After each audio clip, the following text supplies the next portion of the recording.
J'ai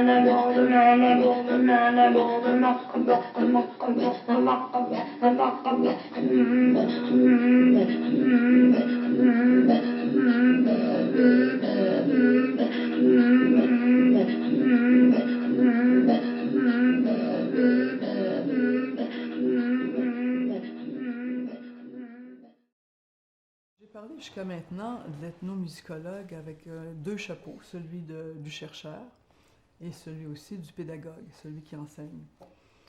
De nos jours, on retrouve aussi un autre chapeau que peut porter l'ethnomusicologue. Pas nécessairement, mais il peut le faire et qui lui donne un autre positionnement sur le terrain, c'est celui d'entrepreneur. C'est-à-dire des projets menés en collaboration avec le milieu. Ça peut même parfois émaner du milieu, c'est-à-dire que le milieu dit, écoutez, nous on a un problème, on aimerait monter un musée, on aimerait faire une recherche sur le patrimoine musical, mais on ne sait pas trop comment s'y prendre. Est-ce que vous ne pourriez pas venir, par exemple, faire quelques cours, donner une idée de comment on pourrait procéder au niveau de la méthode, théorie de l'ethnomusicologie. Par la suite, on écrit ensemble un projet, on monte une équipe et nous, on va s'occuper de mener l'équipe, mais vous viendrez après simplement comme expert pour voir si tout va bien. Donc, moi, c'est ce que j'appelle un peu de la consultation internationale, de la coopération internationale, qui est un nouveau rôle, un nouveau chapeau qu'on est amené à jouer, qu'on est amené de plus en plus à jouer d'ailleurs à cause de l'UNESCO qui met souvent au nom, qui travaille beaucoup sur le patrimoine mondial de l'humanité, et où souvent les ethnomusicologues sont amenés encore là comme experts pour dire si cette musique-là est bien représentative de tel pays, de telle région. C'est notamment arrivé à une des dernières doctorantes que j'ai dirigée à l'île des Seychelles. Et les Seychelles, le gouvernement des Seychelles a profité de sa présence d'une année sur le territoire pour qu'elle les aide finalement à monter leur dossier pour présenter le Moutia séchellois comme patrimoine mondial de l'humanité. Donc, dès lors, le jeune ethnomusicologue, même jeune ethnomusicologue, prend la forme d'un expert, un expert conseil, qui s'introduit dans la politique aussi, dans la politique de la patrimonialisation, de la mondialisation. Donc, voilà un autre volet de l'ethnomusicologie que nous avons développé à l'Université de Montréal, notamment au sein des laboratoires que j'ai créés, c'est-à-dire le laboratoire de recherche sur les musiques du monde en 1995 et l'autre laboratoire en 2010, le laboratoire d'ethnomusicologie et d'organologie, le LEO, qui lui était plus axé vers la recherche instrumentale autour du musicien, donc autour du corps musicant, avec le musicien derrière l'instrument. Donc, ça, c'était les deux enjeux principaux, les deux problématiques des deux laboratoires, mais où on voit bien que, surtout au niveau de la patrimonialisation, que là, on est désormais non seulement dans le champ de la recherche, mais aussi dans le champ de la coopération, et où il y a un nouveau rôle, de nouvelles attentes, je dirais, de l'expert ethnomusicologue au niveau de la mise en patrimoine, de la mise en mondialisation aussi des terrains. Vous avez un autre exemple ici que j'ai pu faire au laboratoire de recherche sur les musiques du monde et au Léo combiné. On a créé donc une série de CD-ROM au départ, qui sont devenus ensuite des CD+, c'est-à-dire un CD-ROM qu'on peut jouer aussi sur un lecteur CD, et où on a obtenu du financement de l'ancienne Agence de coopération culturelle et technique, qui est devenue l'Agence internationale de la francophonie, qui nous ont donné les sous suffisamment pour faire cette série de 3 CD-ROM, où on est parti à 3 équipes différentes. Donc, une équipe est allée en Réunion, l'autre en Guinée-Bissau et l'autre à Madagascar. Et au bout de 7 années, donc, on avait écrit des articles, mais surtout produit chacun pour ses îles ou ses pays des CD-ROM qu'on a remis par la suite aux pays concernés via l'AIF, donc, où on devenait finalement des producteurs. On s'est transformé là en producteurs, entrepreneurs de disques CD et CD-ROM. Et on aurait pu aussi continuer ce domaine-là. On aurait pu faire des publications d'articles. La faculté, elle, avait créé au même moment, un peu plus tôt même, en 1991, on avait édité, publié ce disque sur les musiques de l'Inde en pays créole. Ben là, c'était la faculté qui éditait des recherches. Donc, au niveau des ethnomusicologues, il y a eu un disque qui a été fait par Ramon Pelinsky sur la musique des Inuits, Rankin Inlet, je crois. Et puis, le lien sur la musique de l'Inde. On en a fait un autre sur le gamelan, parce qu'on avait un gamelan aussi. On a toujours un gamelan de Bali. Donc, il y a un disque qui a été fait aussi autour de cette musique balinaise. Alors, voilà encore un autre volet ou une autre avenue que peut prendre l'ethnomusicologie dans sa volonté de mise en valeur des patrimoines, de mise en valeur des musiques qu'on étudie.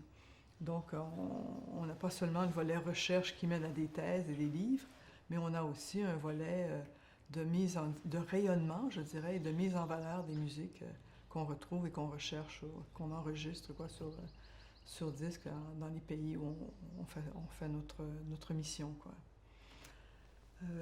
J'ai peut-être aussi omis une autre publication que nous avons faite, un collectif que nous avons fait en 2003 suite à l'étude sur l'esthétique des musiques.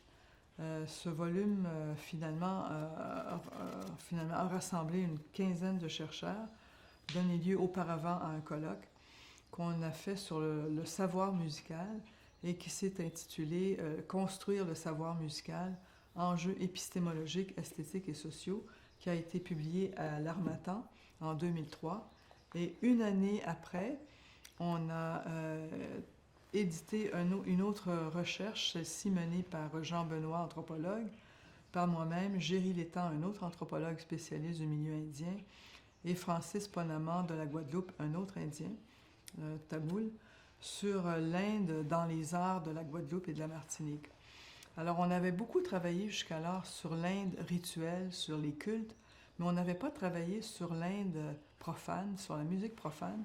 Et donc, ce livre-là aborde beaucoup justement la question du corps, mais aussi la question de l'esthétique, et comment on réinterprète dans ces îles-là une indianité musicale différente de celle qu'on peut retrouver en Inde. Donc, c'est un parcours un peu plus du pays natal aux îles, finalement, et de voir comment on a recréé cette forme d'indianité musicale dans les milieux créoles. Ça, c'est l'Inde dans les arts de la Guadeloupe et de la Martinique, qui a été édité par Ibis Rouge. Donc, un autre bouquin. Voilà, pour ça. Je voulais peut-être revenir un peu sur la question de la définition de la discipline, parce que c'est un débat qui n'est pas neuf.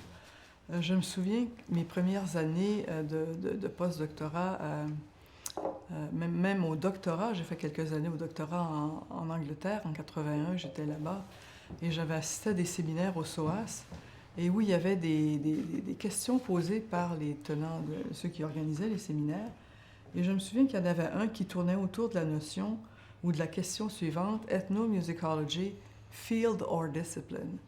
Donc, on se posait déjà la question, est-ce que l'ethnomusicologie a suffisamment de canons théoriques et méthodologiques pour dire qu'elle est une discipline à part entière, ou est-ce simplement un champ de recherche d'une autre discipline à partir de laquelle elle serait une sous-discipline? Donc, évidemment, quand je suis revenue sur le continent américain, et que j'ai assisté un peu plus tard, même une dizaine d'années plus tard, à un colloque de la SEM, Society for Ethnomusicology, ben là, on se posait la question, est-ce qu'on parle de ethnomusicology ou de musicology? Donc, on se posait la question de la pertinence du terme de la discipline, et certains optaient plutôt pour non, on devrait aller vers la musicologie, d'autres non, on devrait garder le terme ethnomusicologie.